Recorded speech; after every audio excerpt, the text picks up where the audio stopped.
In Britain, the 11th of November is known as Armistice Day, but in Poland the same anniversary of the end of the First World War is remembered as Independence Day. In the West it is a memory of futile victory, but in the East it commemorates a moment of triumph, although one that would be followed by still more crushing defeat. The bright ideals of 1918 were built around a romantic conception of nationalism.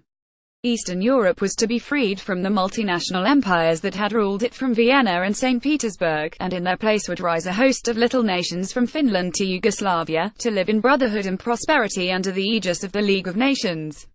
It was a patchwork that would within 25 years disintegrate into the most terrible war and genocide of European history, followed by ethnic cleansings of the survivors all across Eastern Europe as the old nations were reconstituted as homogeneous prison camps. The end of the Second World War gave rise in the West to a very different ideal of nationhood.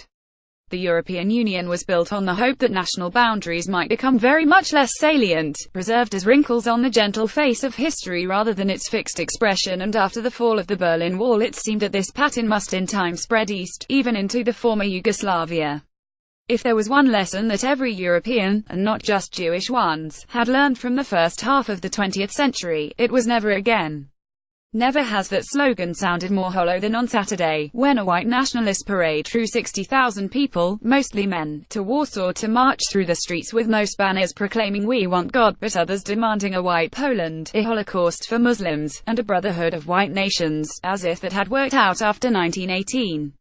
Of course, the breakdown of international order between the wars was blamed by the far right on Jews, whereas the threat now is supposed to be Muslims.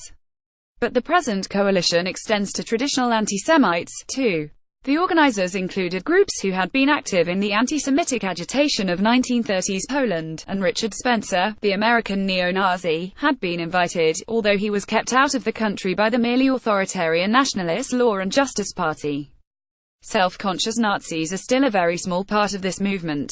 We are not seeing a straightforward return to the 1930s. But the slogans shouted today still wake disturbing echoes from 80 years ago.